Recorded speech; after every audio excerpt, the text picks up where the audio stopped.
A cirurgia que eu passei foi uma experiência muito forte que eu tive, muito. Talvez, nestes 46 anos de ministério, que vou cumprir agora dia 7, tenha sido o momento que gerou mais quebrantamento na minha vida. Deixe-lhe explicar alguns detalhes que é muito importante. Quando eu estava dentro do Hospital das Clínicas, eu tive um ataque espiritual muito grande, muito grande. Foi um ataque espiritual, um ataque emocional, um ataque físico, talvez dos mais fortes que eu vivi em toda a minha vida. Vejam só o que eu passei, porque eu comecei a viver isto na parte emocional, claro, os fantasmas do acidente que eu tive há 51 anos atrás, que me levaram a 3 hospitais durante 2 anos e a 20 cirurgias. Conforme as horas se iam passando, eu tive uma experiência que eu nunca tive problema do coração, nunca tive nada. A minha pressão foi a 19/10. Ou seja,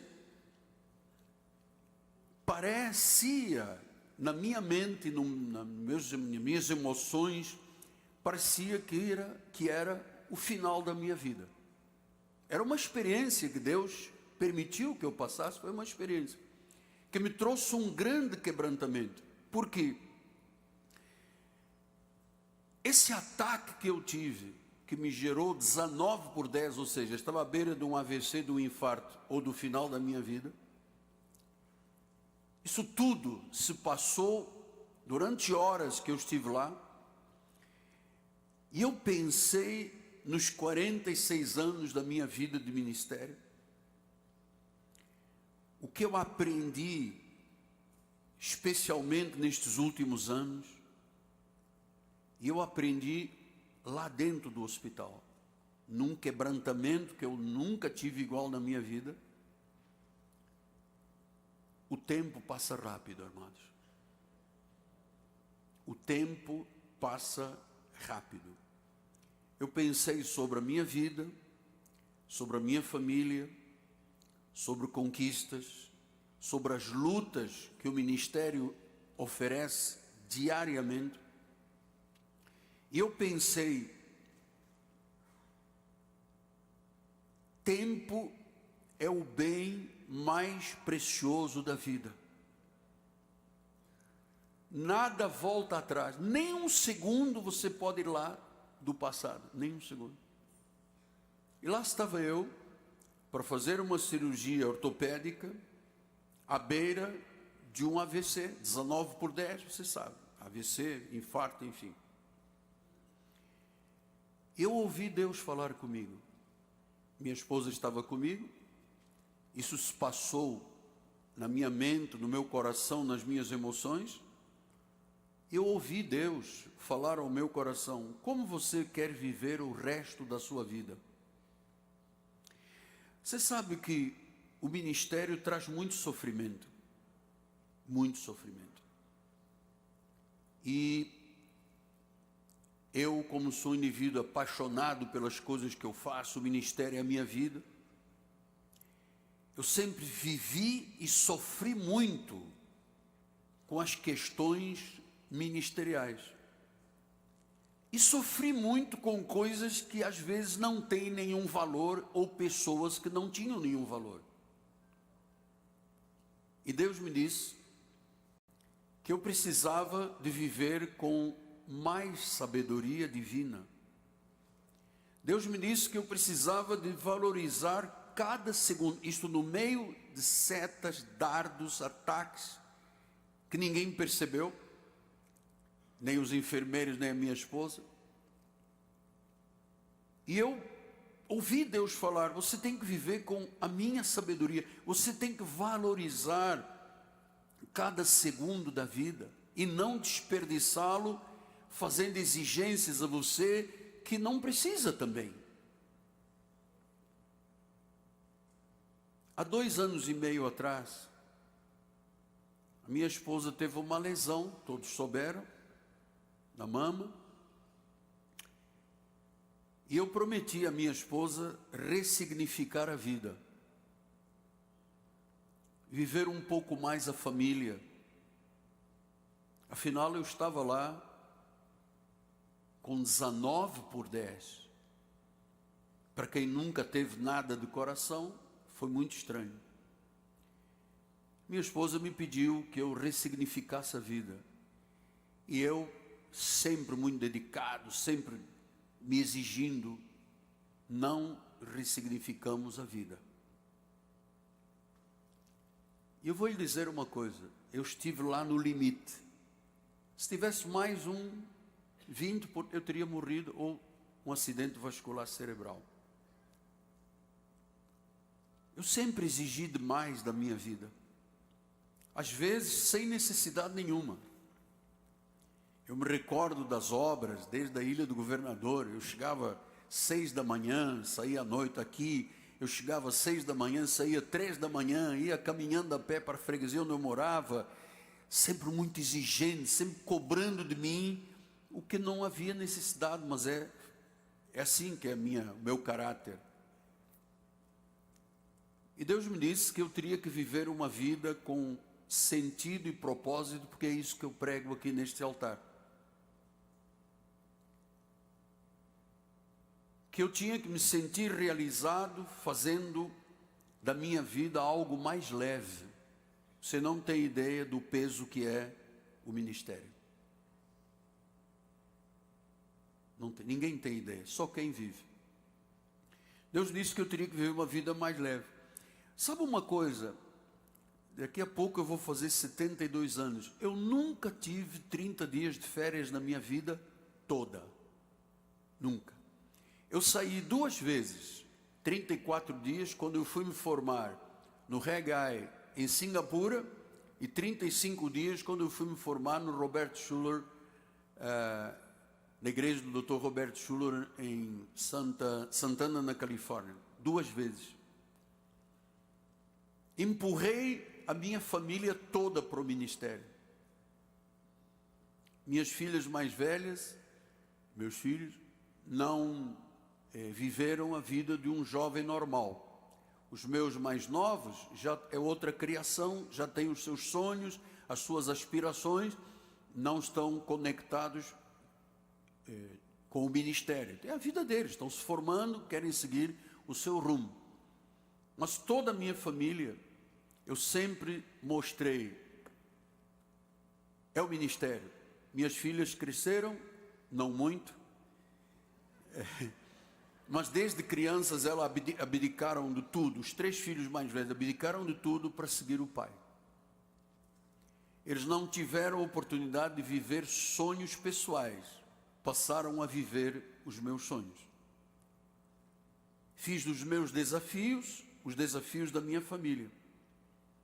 Dei vida, dei tempo, dei energia, e não pensei que um dia, porque eu não estou preparado para a velhice, nem para o final ainda, o enfado e o cansaço na minha mente estão muito longe, mas eu estava lá, há 10 dias atrás, com 19/10, ou seja, no limite da minha vida. Eu sei que Deus me criou para o bem, mas eu preciso de ressignificar a minha vida e a vida da minha família, que tem sido muito sofrida em alguns momentos, especialmente da minha esposa, que abandonou os seus sonhos pessoais, a sua carreira de cientista na parte de fisioterapia, para viver a minha vida. Minha esposa tem sofrido muito no ministério, e ela me pediu: Ângelo, vamos ressignificar a nossa vida há 2 anos e meio atrás. E eu não fiz, porque, Rosana, Nani, primeiro ministério, a igreja. Às vezes 11 da noite eu já estou deitado e toco o telefone, porque morreu, porque bateu, porque fez, porque estou chorando.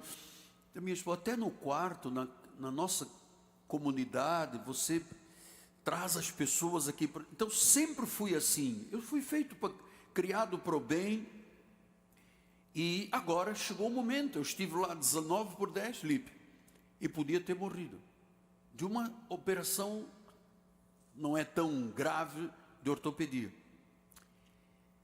Eu preciso de pedir perdão público à minha esposa e à minha família de eu ter colocado sempre o ministério na frente da família. Eu quero mostrar que eu amo a minha família, que eu amo a minha esposa, amo os meus filhos, amo os meus netos. Sou apaixonado por todos, tenho 9 netos. Sou apaixonado pela minha família. Eu entendo que família é o meu tesouro, é o meu bem maior. E obrigado, Nani, por você ter esperado tantos anos a este momento. Assim como você esteve quase partindo por causa da lesão que você teve, e eu pensei, como será a minha vida sem a Rosana? Agora era eu. Agora era a minha vez de olhar e pensar, e se isto acontecer?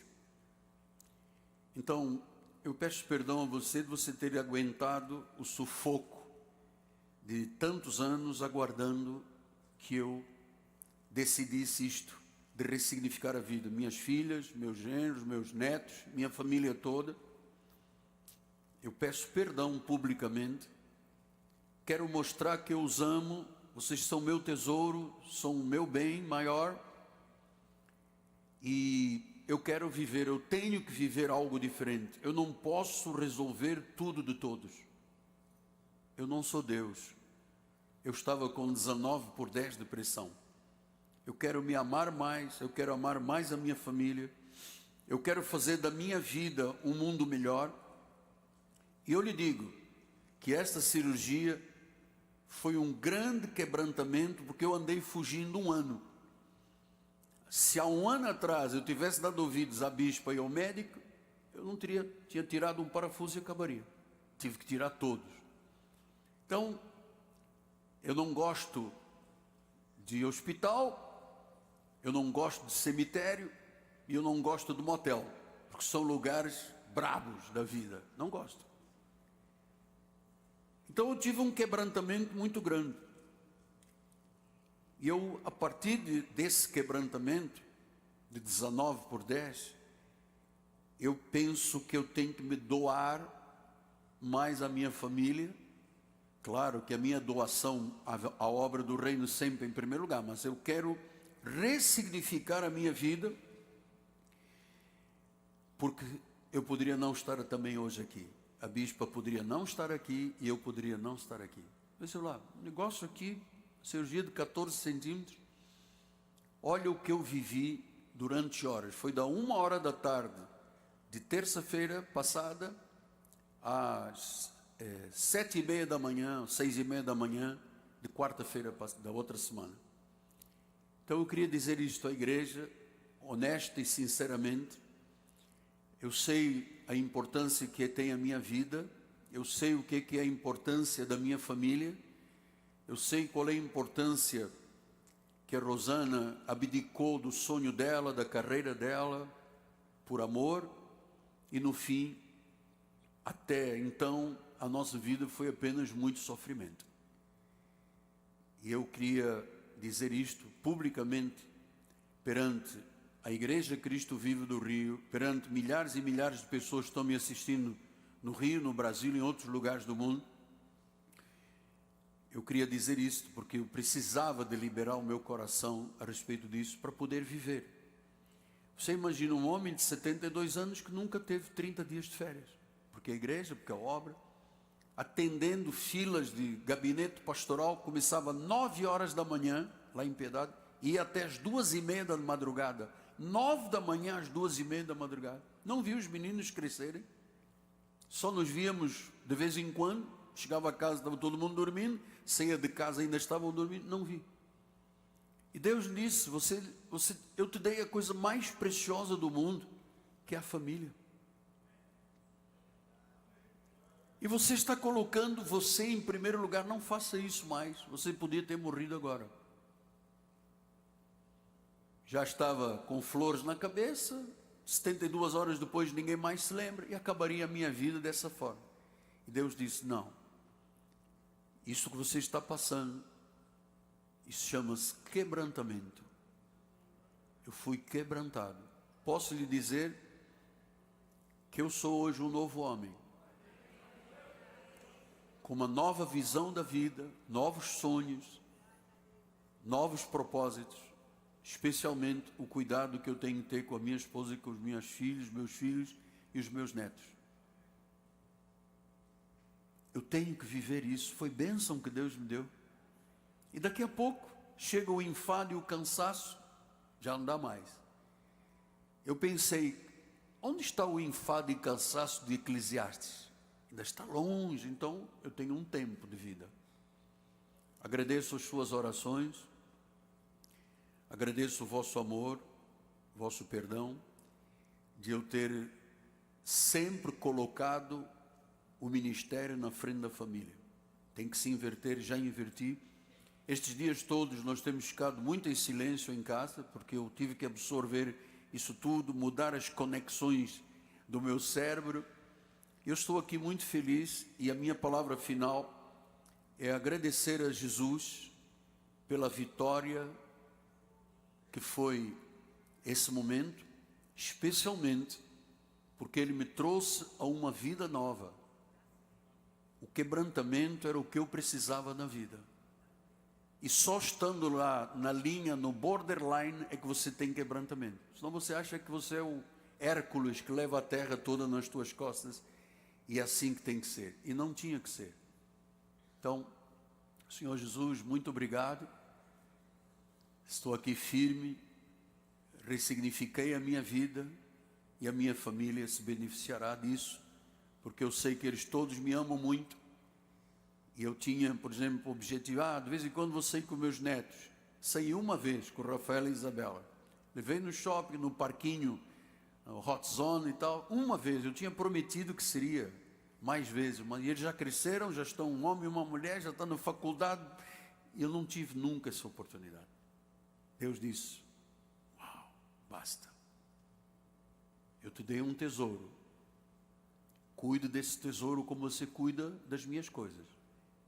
Porque a tua esposa, os filhos, genros, noras, netos, são tesouros que eu te dei. Eu não posso mais correr conforme eu andava correndo. Eu tenho que viver aquilo que eu prego, especialmente nas questões da família. Recebam o meu pedido, por gentileza, em nome de Jesus, para a glória de Deus.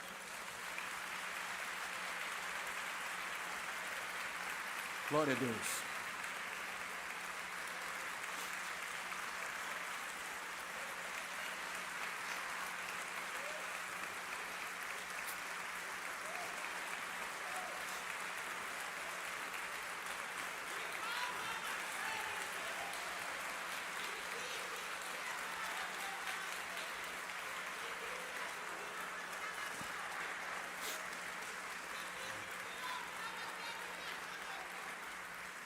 Glória a Deus, muito obrigado.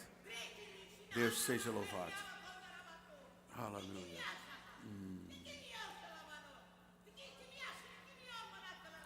Glória a Deus, Pai.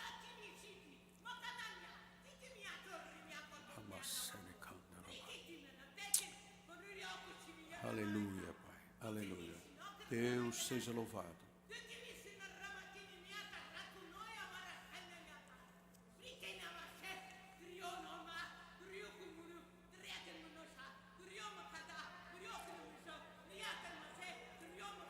Aleluia, Pai. Amém. Aleluia. Amém. Amém. Amém. Deus seja louvado. Deus seja louvado. Deus seja louvado. Deus seja louvado. Amém. Eu recebo, eu recebo. Amém. Obrigado. Obrigado.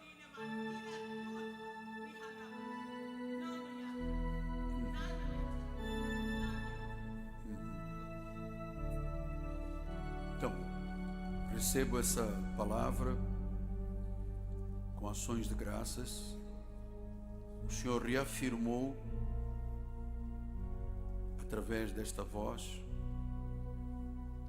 que aquilo que eu tinha transmitido era exatamente a vontade dele, e que eu atendesse muito para esta questão. Ela repetiu várias vezes: quebrantamento, quebrantamento, quebrantamento, para que eu não voltasse atrás desta decisão, pois esta era a vontade dele. Ele disse: é a minha vontade que te dará vida e vida em abundância. Amém. Assim eu recebi. Glória a Deus. Bom, chegamos ao momento mais importante da nossa reunião. Vamos abrir a Bíblia Sagrada no livro de Mateus, no capítulo 7, versículos 15 a 20. O tema de hoje é instigante, é intrigante. Não ouça o lobo com pele de ovelha, diz o Espírito. Diz assim a palavra do Senhor: acautelai-vos dos falsos profetas, que se vos apresentam disfarçados em ovelhas, mas por dentro são lobos roubadores. Pelos seus frutos os conhecereis. Colhes porventura uvas dos espinheiros ou figos dos abrolhos? Assim toda árvore boa produz bons frutos, porém a árvore má produz maus frutos, frutos maus.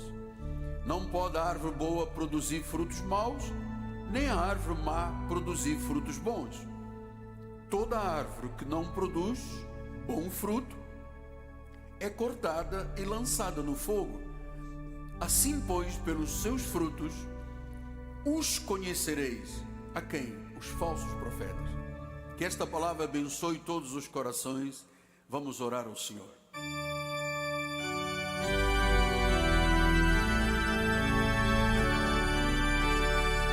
Senhor Jesus Cristo, Deus único e verdadeiro, o leão da tribo de Judá, o leão da tribo de Judá, o cabeça da igreja, o firme fundamento da nossa fé, o supremo pastor das ovelhas, o Rei de reis, Senhor de senhores, a propiciação, o pagamento dos nossos pecados, a propiciação, o justificador, a brilhante estrela da manhã, a rosa de Saron. Jesus, fala-nos, ó Pai, fala-nos, Deus. Revela-te ao ministério em nome de Jesus. Nestes meses de explosão da fé, precisamos de ter a segurança sólida de quem nós estamos ouvindo e como é clara esta voz, a voz do Espírito Santo. Em nome de Jesus oramos com fé, e a igreja diga amém, amém e amém. Muito obrigado, Cristo. Meus amados irmãos, minha família bendita, meus filhinhos em Cristo Jesus, nós estamos vivendo os tempos difíceis do fim. Muitas vozes, muitos ruídos estão aqui na nossa sociedade. Paulo disse em 1 Coríntios 14:10, há sem dúvidas muitos tipos de vozes no mundo, muitos tipos. Nenhum deles, contudo, sem sentido. Ou seja, as vozes que estão aí no ar, todas elas têm um sentido. A voz de Deus para edificar, a voz do diabo para matar, roubar e destruir. Então, o ensino e a pregação têm que ser bíblicos e claros, para serem compreendidos e para edificarem a vida. Há vozes enganadoras, deletéricas, que são as vozes dos lobos. Pastor, mas onde estão estas vozes? às vezes num altar, às vezes nas mídias sociais, nas montanhas de opiniões constantes, que você liga, cada mídia tem uma opinião, cada influencer tem uma opinião, e às vezes são vozes enganadoras. Cria um ambiente de tensão social e espiritual. Você já ouviu falar de fake news? Você já ouviu falar de haters? As pessoas que estão sempre condenando, atacando, falando mal dos outros. Então, a Bíblia diz que cada palavra tem um sentido. E às vezes, quando elas são ecoadas, confundem as pessoas, criam um ambiente de tensão. Hoje nós temos um país de tensão, porque as pessoas dizem, a esquerda que tem razão, outros dizem, não, a direita que tem razão. Então estabelece uma guerra entre os poderes da nossa nação, e você sabe, isto tudo é fruto daquilo que é comunicado. Às vezes também o silêncio, porque quando há muito silêncio em relação a alguma coisa, às vezes isso também é mal interpretado. Ele não está falando ou ela não está falando porque devem ter problemas, lutas, dificuldades. E sabe uma coisa? Há um turbilhão de vozes. Um turbilhão de vozes da nossa sociedade. Há apenas uma verdade e um turbilhão de vozes, uma única verdade. A única verdade é a Bíblia Sagrada. Única verdade. O único Deus verdadeiro é o Senhor Jesus Cristo. Mas então se levantam deuses todos os dias, pseudo-verdades todos os dias, um turbilhão. E a verdade, apóstolo, poucos conhecem. Tanto que hoje a grande maioria das igrejas está fechada. As pessoas estão, uma parte no carnaval, outros na praia, outros aqui em diversão. E eu vou lhe dizer uma coisa, eu nunca tinha visto num carnaval o número de pessoas que estão aqui hoje. Pessoas sérias, estão buscando a verdade, que temem a Deus, que são rigorosamente pessoas de Deus. Nunca tinha visto. Então, meus amados, nós precisamos de entender esta coisa da diferença entre a palavra única e verdadeira de Deus e as mentiras que estão aí num turbilhão todos os dias.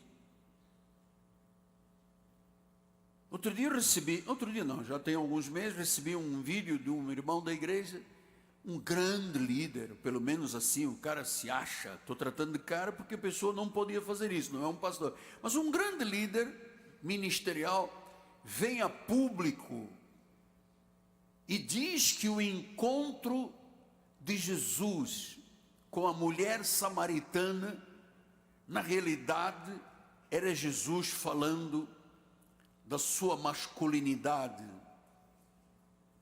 e que a água que ele estava oferecendo não tinha a ver com a água de torneira ou de poço, mas era a sua vida sexual. E esse homem diz isto, e a igreja o aplaude.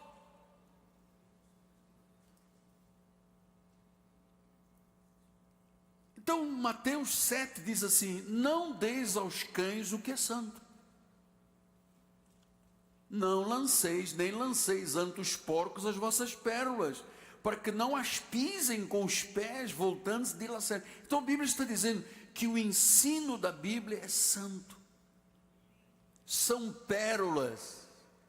E que isto não pode ser lançado aos porcos, porque tem muito porco espiritualmente que deturpa, distorce a palavra. Lembra-se quando Paulo disse aos Gálatas, se um anjo ou um de nós vier e pregar o evangelho que valendo que temos pregado, seja anátema, maldito, porco, feiticeiro, anticristo.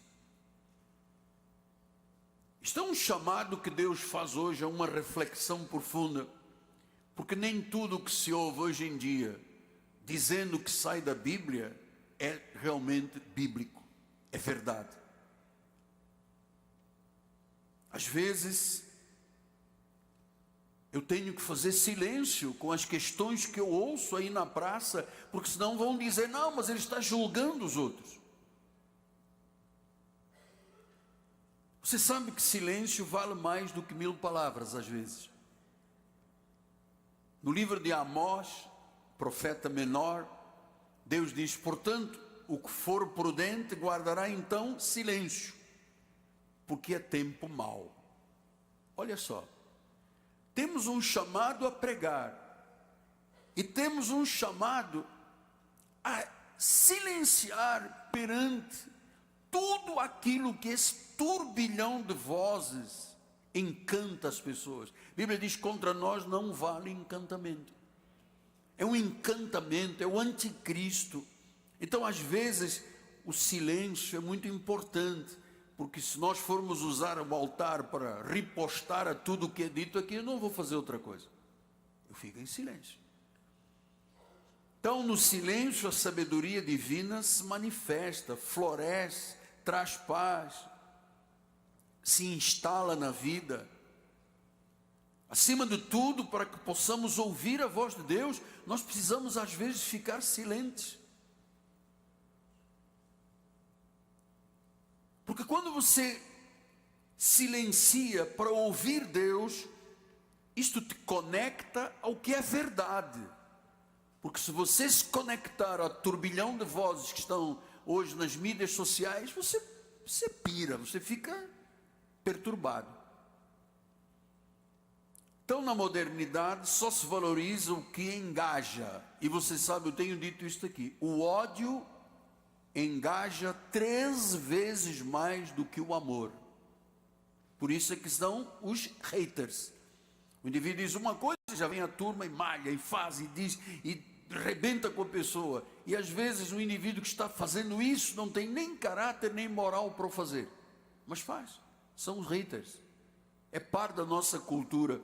Então, o ódio engaja mais do que o amor. E as mídias sociais estão aí como prova.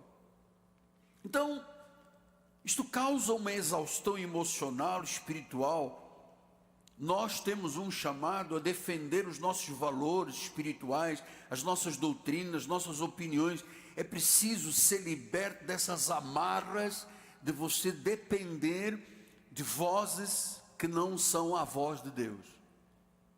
Eu ouvi o pastor pregar, mas eu vou chegar a casa, vou entrar na inteligência artificial e vou perguntar qual é o contrário do que ele está pregando. Então eu vou dizer o contrário. Então nós não podemos ter essas amarras. É preciso parar, é preciso pensar, é preciso refletir, porque, irmãos, há um tempo para todas as coisas. O sábio diz em Eclesiastes, capítulo 3, tudo tem o seu tempo determinado. Tudo. Para mim, eu tive que esperar 1 ano, Paulo. 1 ano. Se eu tivesse dado ouvidos à bispa, eu não tinha mais nenhum problema há 1 ano atrás, mas não dei. Achava que não precisava. Achava que Deus em qualquer momento ia me cicatrizar. E não aconteceu. Então, diz, há um tempo determinado. Há tempo para todo o propósito debaixo do céu. Eu precisei de chegar lá 19:10 para dizer basta. Depois ele explica. Há tempo de nascer, tempo de morrer, tempo de plantar, tempo de arrancar o que se plantou, tempo de matar, tempo de curar, tempo de derribar, tempo de edificar, tempo de chorar, tempo de rir, tempo de prantear, tempo de saltar de alegria, tempo de espalhar pedras, tempo de juntar pedras, tempo de abraçar, tempo de afastar-se de abraçar, tempo de buscar, tempo de perder, tempo de guardar, tempo de deitar fora, tempo de rasgar, tempo de coser, tempo de estar calado e tempo de falar. Tempo de amar, tempo de aborrecer, tempo de guerra e tempo de paz. Se para tudo há um tempo, há um propósito. Então diz que há tempos que você tem que falar, mas há tempos que você tem que se calar. Nós temos uma posição de autoridade confiada por Deus. Nós encontramos a vida porque Ele nos fez encontrar uma vida de paz, uma vida guiada pelo Espírito Santo, fomos selados para o dia da redenção, fomos regenerados, nascemos de novo. A Bíblia diz: não te conformes com este mundo, tu tens uma mente nova. Há tempo de falar e há tempo de ficar calado, há tempo para tudo. Então, às vezes, é no tempo de você ficar calado, que eu chamo tempo de silêncio, que se aprenda a ouvir Deus. Porque no embate, no corre-corre da vida, você não aprende nada. Por isso o tempo de reflexão da igreja. A igreja para ouvir a voz de Deus. E é preciso ouvir a voz de Deus. Para você não se encantar com o mundo, você precisa ouvir a voz de Deus.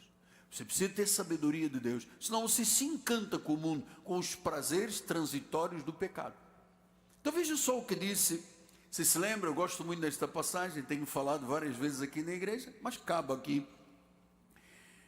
Quando Samuel, filho de Ana, foi consagrado, levado ao templo, ele foi criado por Eli, o profeta. E diz aqui no 1 Samuel 3, 1 a 4, ele diz assim: o jovem Samuel serviu ao Senhor perante Eli. Naqueles dias a palavra do Senhor era muito rara.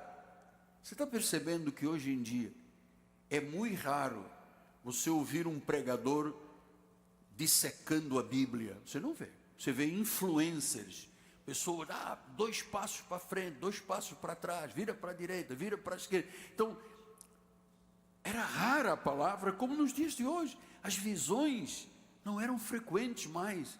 Diz a palavra: certo dia, estando deitado no lugar acostumado ao sacerdote Eli, cujos olhos já começavam a escurecer, estava perdendo a visão, a ponto de não poder ver. E tendo-se deitado também Samuel no templo do Senhor, em que estava a arca, antes que a lâmpada de Deus se apagasse, antes que Deus retirasse a sua glória daquele lugar, o Senhor chamou o menino e disse: Samuca! Estou a brincar. Samuel, Samuel. E este respondeu: eis-me aqui. Correu a Eli e disse: eis-me aqui, pois tu me chamaste. Mas ele disse: não, eu não te chamei, torna a deitar. E ele foi e se deitou. Tornou o Senhor a chamar: Samuel. Este se levantou, foi a Eli e disse: eis-me aqui, tu me chamaste. E ele disse: não te chamei, meu filho, torna a deitar. Porém Samuel, ouça, ainda não conhecia o Senhor, e ainda não lhe tinha sido manifestada a palavra. Por isso é que ele estava confundindo a voz. Ele estava ouvindo uma voz e ele pensava que era do profeta. Chegava lá, o profeta dizia: não sou eu. E é assim que o mundo está, esse turbilhão de vozes. Amado, existem no Brasil 315 mil denominações, cada uma com uma palavra. Cada uma, tem até umas que já editaram bíblias especiais para aquela denominação. Então, amado, Samuel disse, Samuel ainda não conhecia o Senhor e ainda não lhe tinha sido manifestada a palavra do Senhor. Então, a importância de você conhecer a Deus ouvindo a palavra. Ele ainda não conhecia. Estava lá no templo, estava com o profeta, conhecia a voz de Eli, mas não conhecia a voz de Deus. Adiante. O Senhor, pois, tornou a chamar a Samuel, 3ª vez, ele se levantou, foi a Eli e disse: eis-me aqui, pois tu me chamaste. Então, entendeu Eli, o que está aqui? Meu Deus, estou vendo aqui o negócio se mexendo, pensava que era um espírito. Tornou a chamar Samuel, 3ª vez, ele se levantou, foi a Eli e disse: eis-me aqui, tu me chamaste. Então, entendeu Eli que era o Senhor quem chamava o jovem. Então, 3 vezes. Então, a preocupação que eu sempre tive é que a nossa igreja fosse uma igreja de ensino, uma igreja de sabedoria, uma igreja de conhecimento, que faz a pessoa dizer: vale a pena sair de casa a pé, o BRT, o ônibus, o táxi, o Uber Eats, não sei o que tal, e vir à igreja, do meu carro, minha gasolina, porque ali eu estou sendo ensinado, eu cresço na graça e conhecimento, eu aprendo a ouvir a voz de Deus, para poder dizer: aquela voz não é de Deus, aquela é a voz de Deus. É a voz de Deus.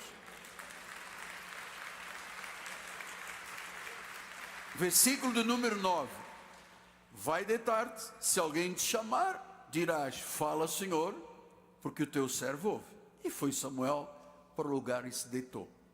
Então, muito importante, Deus estava falando, Samuel, Samuel, e ele achava que era a voz de Eli. Chegava Eli, Eli, você me chamou, profeta? Não, vai te deitar, garoto. Desliga aí o gamezinho que você está jogando, desliga a Netflix, vai dormir, você precisa dormir. Então, ele não entendia o que era a voz de Deus e o que era a voz do homem.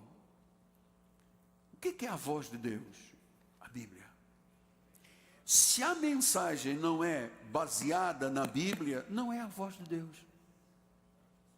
O que você ouve hoje, um monte de gente que está dizendo, que está falando em nome de Deus, mas na realidade está falando de filosofia barata, está falando de coisas humanas, de influência e tal. Mas quem é o pastor que faz um sermão expositivo de fé? Ninguém. Nosso ministério. Você ouviu o bispo, semana passada, o bispo Sérgio, aqui em cima do altar? Só quem tem conhecimento sólido, só quem tem revelação. Você viu o bispo André na quarta-feira, com exegese, com hermenêutica, com homilética. Isto é fruto de um trabalho muito grande para poder chegar e dizer, assim diz o Senhor. É muito difícil. Então, o Espírito Santo fala ao nosso interior. Você sabe, o próprio Jesus às vezes se calava, ele não respondia quando ele era acosado, quando ele era provocado, às vezes ele ficava calado. Porque ele acreditava no plano de Deus, ele sabia que não podia se contaminar com vozes farisaicas. Então, nós temos uma vida espiritual, nós temos uma doutrina, a sã doutrina, e às vezes quando você se depara, por exemplo, com uma pessoa legalista, judaizante, ela vai dizer, não há predestinação, predestinação é espiritismo, não há salvação eterna, salvação se perde. Aí você vê o pastor vestido como papa, rodando dentro da igreja, e sabe, você começa a dizer, gente, isto é a voz de Deus. Jesus faria isso? É isso que me ensina a viver com propósito. Então, tem coisas que nós não podemos reagir impulsivamente, especialmente quando se trata da lei. Veja o que Paulo disse a Tito. Tito 3, 8 a 11, ele diz assim, fiel é a palavra e quero que no tocante a estas coisas faças afirmação confiadamente para que os que têm crido em Deus sejam solícitos na prática de boas obras. Estas coisas são excelentes e proveitosas aos homens. Ou seja, o que vem da Bíblia, o que gera boas obras, excelente, é proveitoso. O resto, é lançar pérolas aos porcos. Depois ele diz, evita discussões insensatas. Eu creio na predestinação. Eu não creio. Eu creio que Deus apaga o nome do livro da vida. Não, mas a Bíblia diz que de maneira alguma apagarei. Mas o que a Bíblia diz não interessa. O que interessa é o que o meu líder diz. Evita discussões insensatas, genealogias, contendas, debates sobre a lei, porque não têm utilidade e são fúteis. Sabe como é que eu aprendi isso? Os irmãos mais antigos da igreja sabem, no passado, a long time ago, 25 anos, 20 anos, eu ia a debate. Era eu o único pastor da graça, e juntavam nas duas rádios principais os legalistas para me combater. E então, qual era a utilidade daquilo? Nada. Era fútil. Porque eu dizia, eu não passo óleo na cabeça das pessoas, que óleo é símbolo do Espírito Santo, nós temos a unção permanece e não sai da nossa vida. Não, bem, começava uma guerra entre 5 pregadores da lei judaizante e eu. Eu ficava ali, empurrado, acuado contra a parede, defendendo a Bíblia. O próprio apresentador, quando eu chegava, já dizia, lá vem o apóstolo com a Bíblia. Eu falei, meu irmão, você quer o quê? Que eu traga o quê? O que eu sei da vida? Está aqui. E aí se levantavam coisas que não tinham utilidade nenhuma, fúteis. Até que um dia me chamaram: o senhor pode vir a um debate, vamos chamar o maior teólogo, não sei. Falei: não vou. E agora ainda seria muito pior. Não vou, porque eu sei que eu vou para lá para arranjar inimizades. Porque eles dizem: não tem utilidade, é fútil. Quem crê, crê. Quem não crê, não crê, amado. Acabou. Quem é ovelha ouve, quem não é ovelha não ouve. Então diz: evita o homem faccioso, aquela pessoa que divide, por depois de amoestá-la a primeira e a segunda vez, pois sabes que tal pessoa está pervertida, vive pecando e por si mesmo já está condenado. Então como é que eu vou aceitar me sentar com uma pessoa para debater graça e lei, quando o indivíduo está lá amarrado às amarras do anticristo? Eu estou aqui livre. Como é que eu vou pleitear isso? Diz que tem pessoas que têm a mente pervertida, vivem pecando e já estão condenados. Essa gente cria um turbilhão de vozes nas mídias sociais, no Instagram, no TikTok, isto e aquilo. As pessoas criam uma narrativa para serem contra o dízimo, contra a oferta, contra a igreja, contra isso, contra aquilo, e depois dizer: eu sou o pastor fulano de tal, eu sou o professor fulano de tal. Meu Deus, esse cara já está condenado. Está falando contra a Bíblia, já está condenado. Então confie. Jesus é maior que os argumentos, que as vozes. Ele está em nós, Ele nos deu discernimento espiritual. E nós temos uma luta. Eu estou lhe ensinando isto pelo menos há 46 anos. Efésios 6 diz: porque a nossa luta, temos uma luta. A nossa luta, temos uma luta. Diga: eu tenho uma luta. Tem. Não é contra carne e sangue. É contra principados, potestades, dominadores deste mundo, contra forças espirituais do mal na região de Israel. Amado, esta foi a luta que eu tive alguns dias atrás. Não era normal o que eu estava vivendo. Eram principados, potestades, batendo dardos, setas, para ver se passava dos 19 por 10 e chegava a 21, sei lá quanto é que é possível aguentar. Eu sei o que é isto aqui. Na prática, eu sei.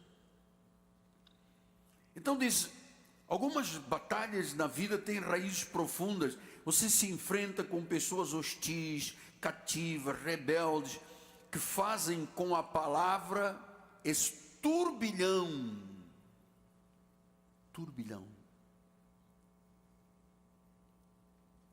A nossa batalha é espiritual. Deus está no controle, Ele está agindo. Ele sabe, é tempo de falar, eu vou falar. É tempo de calar, eu vou calar. É tempo de paz, eu tenho paz. É tempo de guerra, eu tenho guerra. Então, Mateus 27, 13 e 14 fala disto com Jesus. Então ele perguntou a Pilatos: não ouves quantas acusações te fazem? Você não vê os haters? Não, é o contrário, né? Haters. E disse Jesus não respondeu nenhuma palavra. Vindo com isto, admirar-se grandemente o governador. Estão te acusando, você não responde. Jesus disse: é tempo de ficar calado.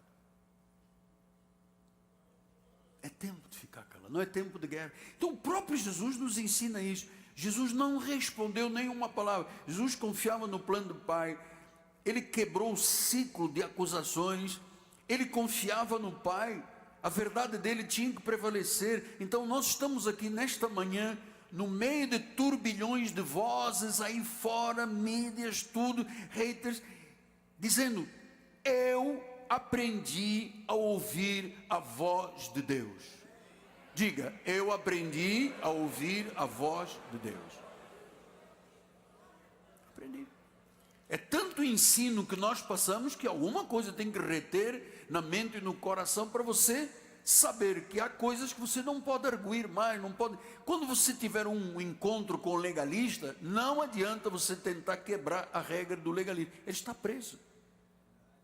Está debaixo de um ministério de condenação e de morte.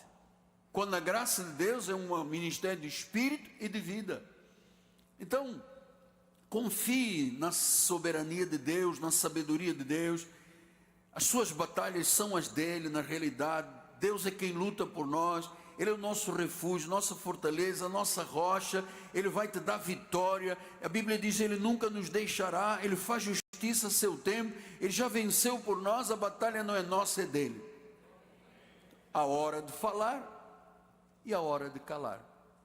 Você sabe quantos casais se divorciam porque começam nhenhenhendo um lá, tititi do outro, papapá. As tantas um perde o controle, pega o prato, bate na cabeça, a panela, dá um sopapo, arranha, vão para a delegacia, boletim de ocorrência, tribunal, divórcio.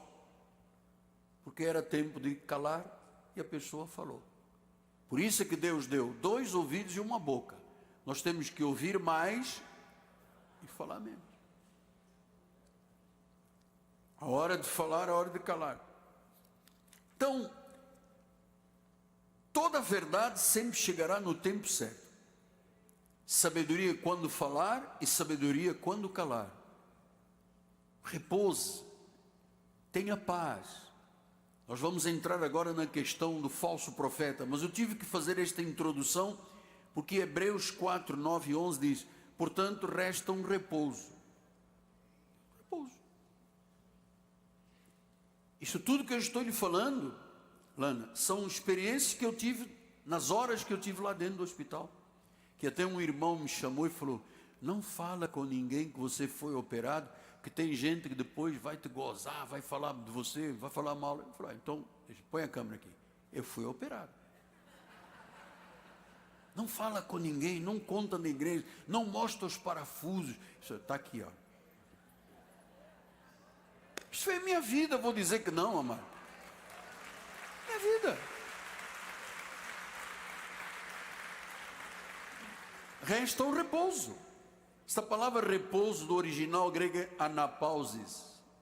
Há um repouso. Você tem que acreditar e descansar, senão nós não vamos conseguir viver. Eu vi os ataques que eu tive, amado. Foram emocionais, foram conflitos, horas e horas de guerra. 14, 15, 16, 17, 18. 19 por 10, isso acabou. Esforcemos-nos por entrar no descanso. Agora descanso é catapausis, tem que esforçar. É tempo de calar, eu vou calar. É tempo de falar, eu vou falar. É tempo de guerra, eu tenho guerra. É tempo de paz, eu tenho paz. É tempo de coser, eu tenho de rasgar. Então há um tempo para tudo. Nós precisamos estar atentos com isso.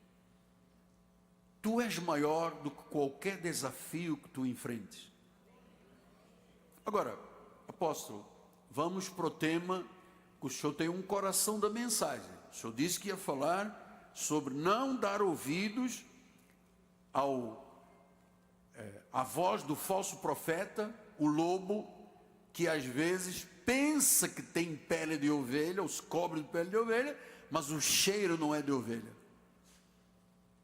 A voz não é de ovelha. A voz da ovelha é mansa, a voz do lobo é agitada. É como você ter um gato em casa. Não sei quem tem gato. Alguém tem gato em casa? Gato? Olha, muita gente. Nós agora ganhamos um gato. Imagina a bispa ter que dar biscoitinho para o gato. E o gato é atrevido. Eu não gostava de gato. Fazia muita aflição o gato, porque eu acho que o gato é meio traidorzinho, você sabe.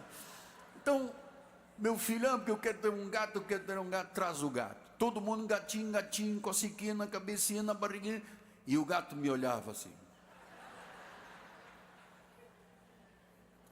E minha esposa: deixa ele cheirar a mão. Ele: não. Até que eu pus a mão no meu Deus. Aí o gatinho veio: que perfume é esse? Outro dia o gato estava na minha cama, em cima dos meus travesseiros. Eu disse: o que, gato no meu travesseiro? E a minha mulher gosta de gato, os meus filhos gostam de gato, o neto gosta de gato, filha gosta de gato. Eu acho que eles vão criar uma agência do gato Holândia aqui no Brasil. Eu disse: como é que é possível gostar de um gato, gente? E a minha filha, Ana Carolina Bispa, se apaixona tanto por gato. Um dia ela chegou na garagem e ouviu um gato miar, não sei o quê, descobriu que o gato estava dentro do motor de um carro. Ela chorou, chamou o síndico, chamou não sei o quê, a ambulância do SAMU, porque tinha um gatinho. Então, agora eu estou compreendendo o que é o amor ao gato que eu realmente não tinha. Não sabia como é que era esse approach com o gato. O gato, você sabe, ele chega, levanta as costas, levanta o rabinho. Eu falei, mas o gato tranquilo. Está tranquilo. E eu agora estou tranquilo. Eu costumo sentar no sofá do lado direito. No outro dia eu chego, estava sentado no meu lugar. Eu disse, porra, que gato é também, irmã? O seu gato faz isso? Pula. Sentado no meu lugar, com a patinha. Eu disse, mas aqui é o lugar do apóstolo. Miau, miau. E o miado dele, amado, é um miado estranho, cara. É uma voz estranha. Porque ele não mia, miau. Ele fala, miau. Até tinha um gato português que miava, miau.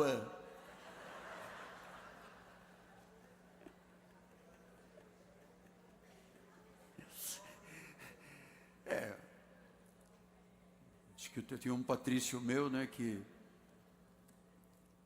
ouviu um barulho dentro de casa. Quem é que está aí? Aí o gato português respondeu, miau, miau. Ah, tá. Passado um pouquinho. Quem é que está aí? Ele disse, é o outro gato. Vamos para a mensagem. Por que eu falei de gato, gente? O que tem a ver gato com o falso profeta? Vamos lá. Só um momento. Meu Deus, tem gato em casa. Tá bom. Faz parte da minha ressignificação de vida, tá, amor? Já é a primeira coisa. Aceitar o gato dentro de casa. Então o que ele diz? Acautelai-vos dos falsos profetas que se apresentam disfarçados de ovelha, disfarçados, camuflados, mas por dentro são lobos roubadores. Então, está falando do falso profeta comparado a lobo. Ou seja, o falso profeta usa uma fantasia de ovelha. Ele põe uma pele de ovelha, uma fantasia.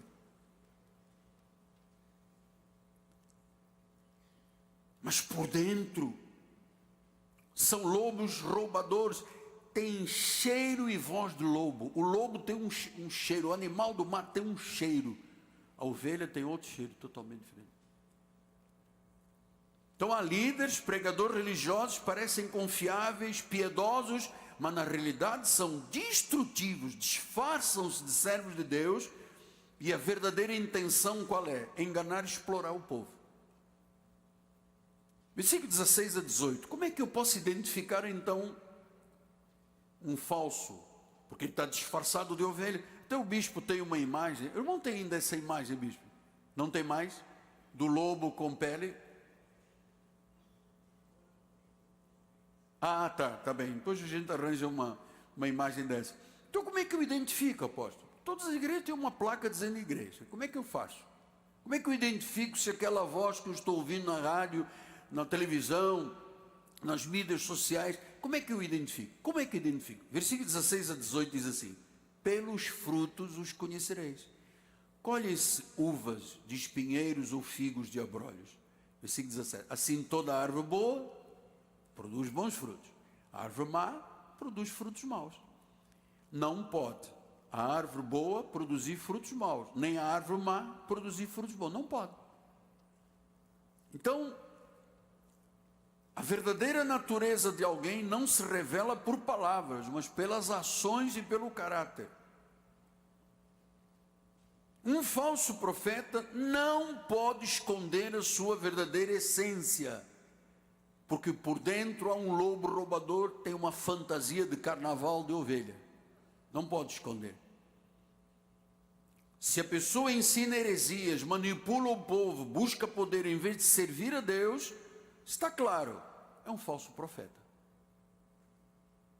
O verdadeiro homem ou mulher de Deus produz frutos de justiça e fidelidade à palavra do Senhor.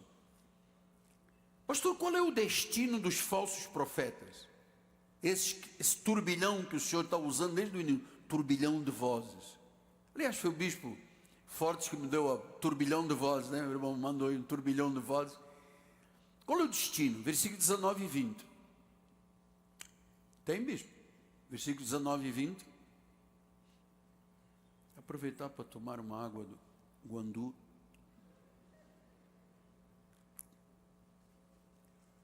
(19 e 20). Ok.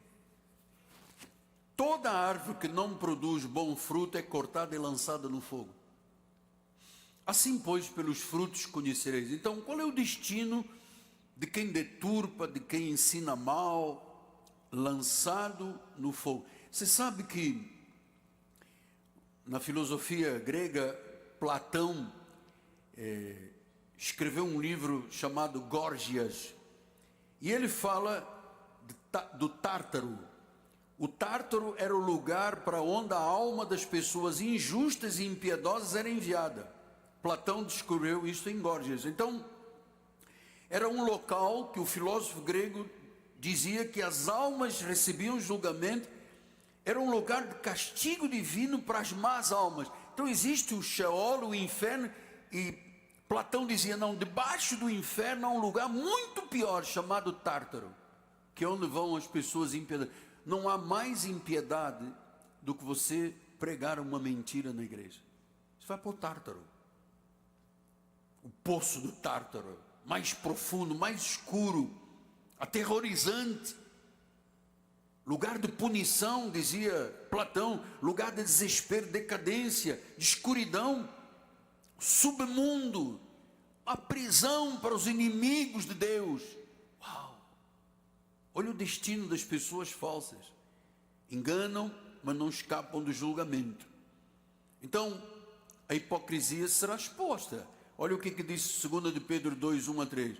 Estes homens são como rochas submersas em vossas festas de fraternidade, banqueteando-vos juntos, sem recato, pastores que assim mesmo se apacentam, nuvens sem água, impelidas pelos ventos, árvores em plena estação de frutos, mas desprovidos, duplamente mortos e desarraigados. Olha a descrição de uma pessoa que vai viver lá, como dizia Platão, no Tártaro, no submundo da vingança de Deus. Então, versículo número 3. Estes homens, versículo 3, também movidos por avareza, farão comércio de vós com palavras fictícias, para eles o juízo lavrado a longo tempo não tarda e a sua destruição não dorme. Então nós temos que saber, se uma voz vem de uma falsidade espiritual, o lugar dele é esse. Conclusão. Há um ensino importante, único, evangelho da graça de Deus, único evangelho que salva. Deus nos manda ficar vigilantes, discernir. Se eu conheço a Bíblia, ninguém me engana. Se eu conheço a verdade, eu estou livre. Eu aprendi a ouvir a voz de Deus e somente a voz de Deus no nosso ministério. Termino com João 18, 21 a 23. Também movidos por avareza, desculpa querido, João 18, 21. Por que me interrogas? Pergunta aos que ouviram o que lhes falei. Bem sabem eles o que eu disse, disse Jesus.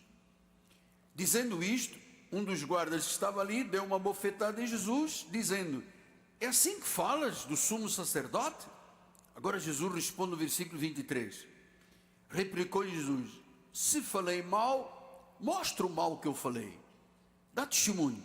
Mas se falei o bem, por que me feres? Por que me bateste? Então Jesus disse, se eu te mentisse, você aceitava.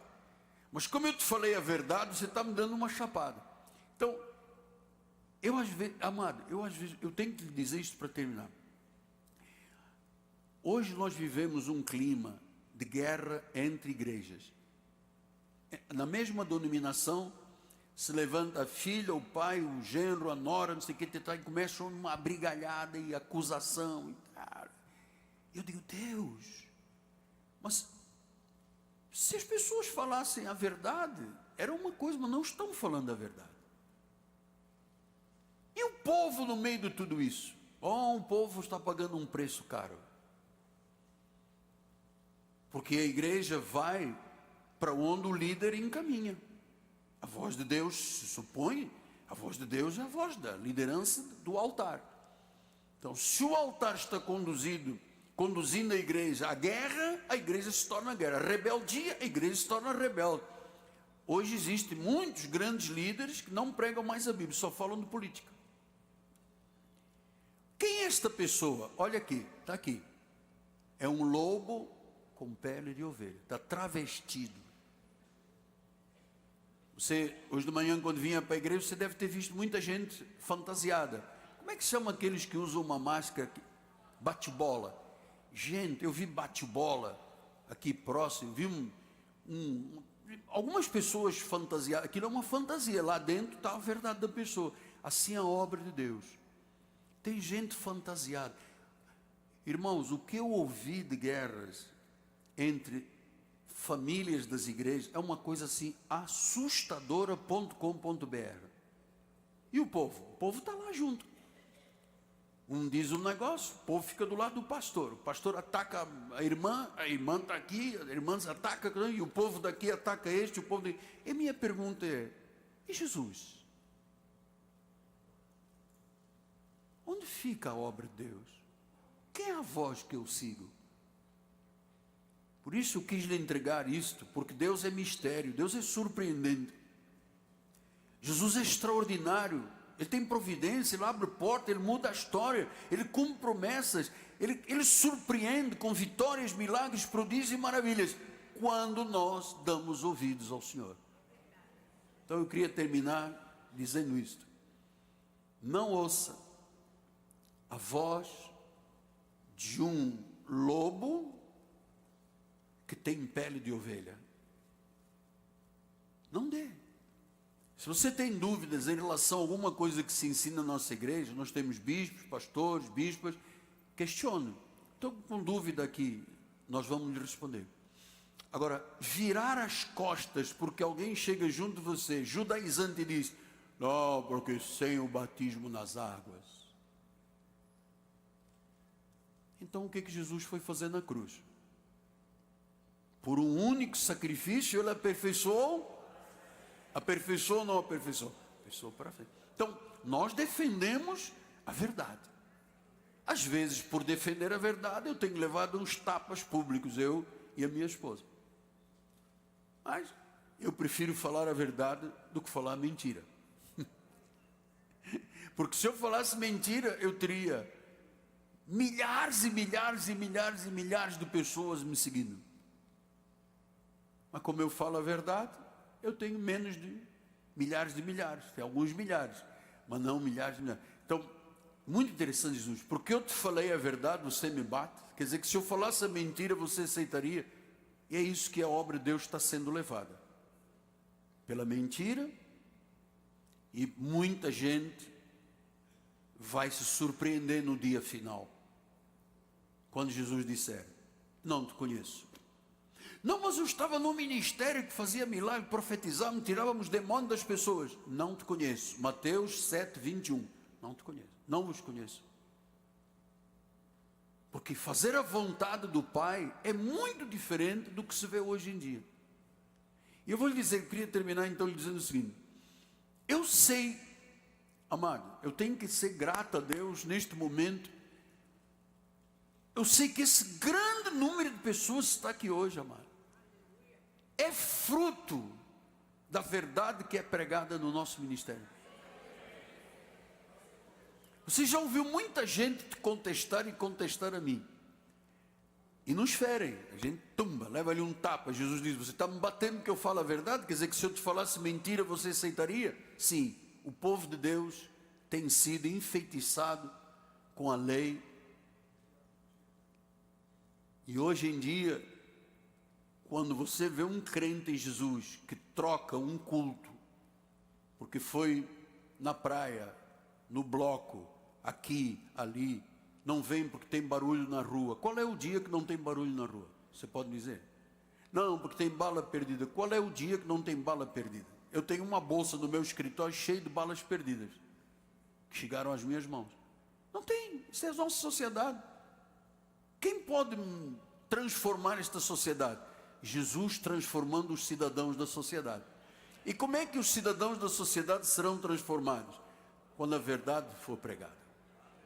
Obrigado por você amar a verdade. Você conheceu a verdade te libertou, em nome de Jesus. Glória a Deus.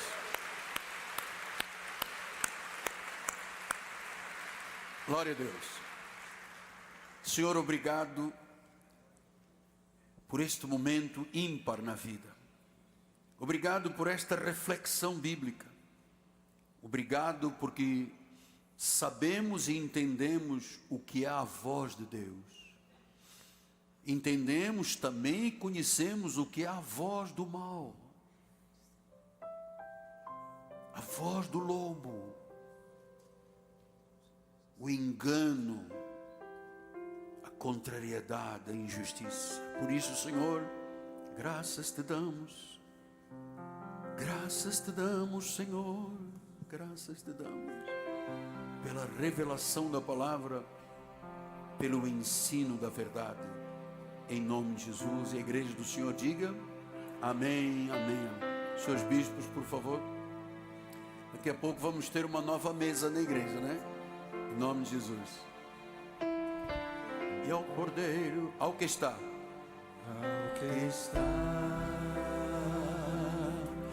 assentado no trono, e ao Cordeiro seja, te amo, querido, louvor e a glória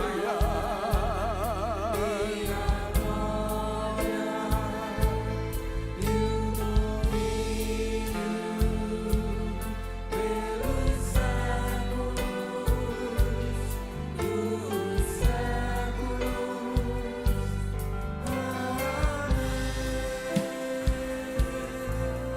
Ao que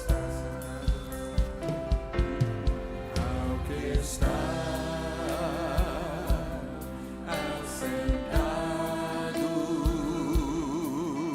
no trono, e ao Cordeiro seja o louvor e a honra e a glória e o domínio pelos séculos. Glória a Deus. Séculos. Amém.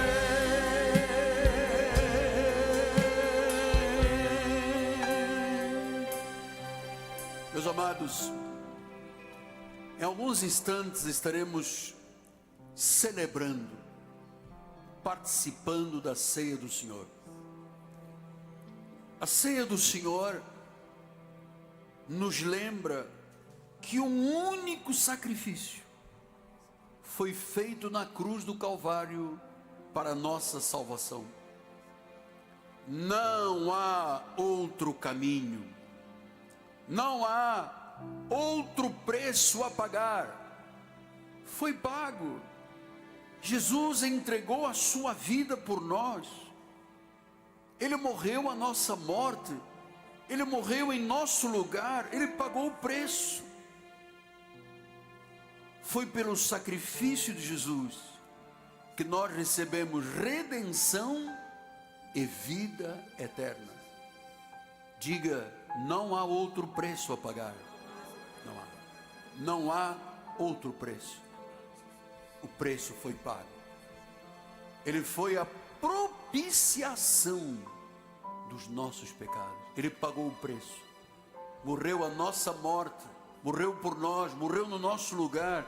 Então, não há outro caminho. Cristo entregou a sua vida por mim e por você. Ele disse, está. Tem alguma coisa para completar? Não. Então o justo como vive? Por fé. Fé no que está escrito. E é com fé agora que nós vamos celebrar este momento. Lembre-se que aqui está um pão sem fermento. Você tem dentro do seu kit um pedacinho de pão sem fermento. Aqui não há o fermento da lei. A Bíblia chama a lei de fermento. Um pouco de fermento leveda a massa toda.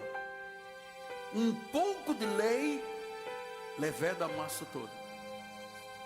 Então Jesus, quando levou Paulo ao terceiro céu, nós estamos no primeiro céu, o reino, a igreja. O segundo céu é a estratosfera, onde estão lua, sol, estrelas. E depois a exosfera, o terceiro céu, onde há um trono, onde ele governa as nações, cercado de anjos. Ele levou Paulo ao terceiro céu e disse: eu vou te dar instruções para a ceia na minha igreja. Você vai ensinar o meu povo a pegar o pão, a abençoar o pão, a partir o pão e dizer: este é o meu corpo. Aqui para nós está um pão, uma parte de pão. É trigo sem fermento. Mas a nossa fé o que nos diz? Aqui está o quê? O corpo de Cristo. O que ele fez com o seu corpo? Pagou o preço.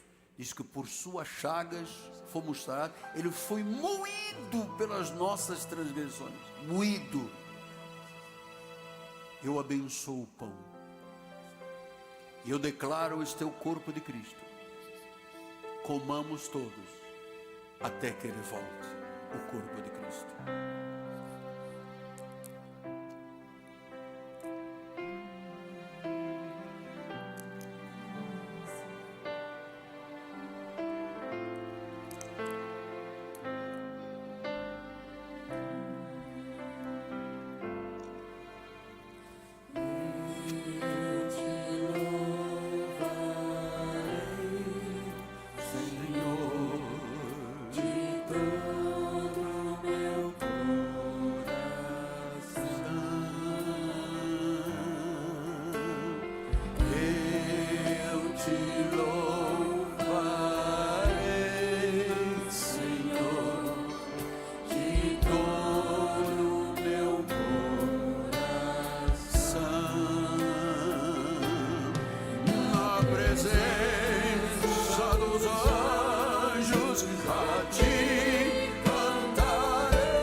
Jesus, tendo tomado o cálice em suas mãos,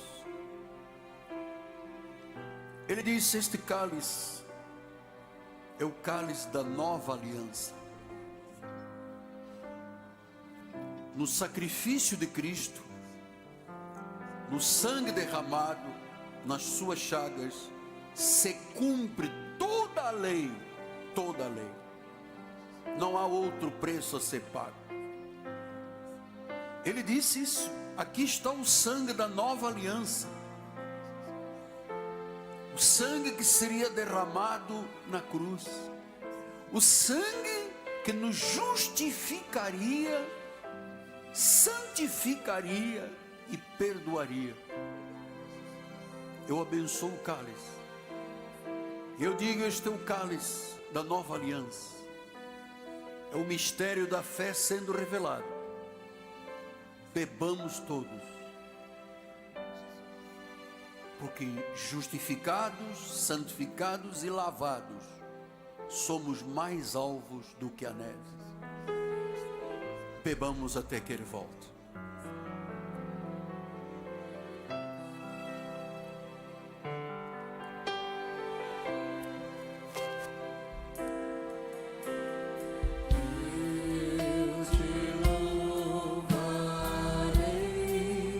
Senhor, de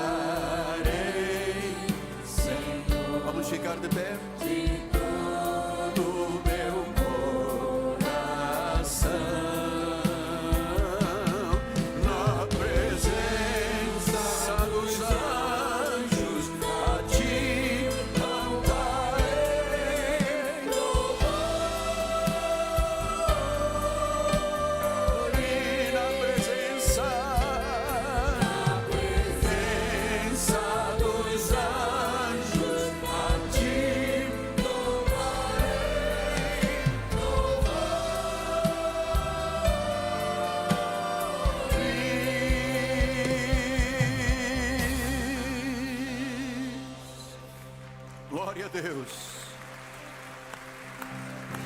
Glória a Deus. Senhor Jesus Cristo, oferecemos-te este culto como reconhecimento de que tu és a única divindade a ser adorada. Celebramos o nosso culto racional, o sacrifício vivo, santo e agradável. Agora vamos voltar aos nossos lares. Alguns voltarão à tarde também. Senhor, que os teus anjos nos guardem.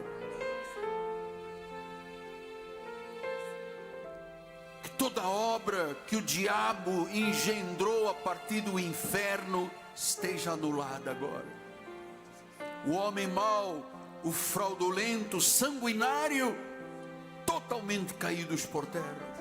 Nenhuma arma forjada prevalecerá.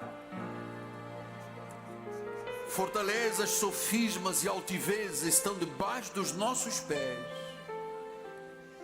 Declaramos então caminhos livres até chegarmos às nossas casas.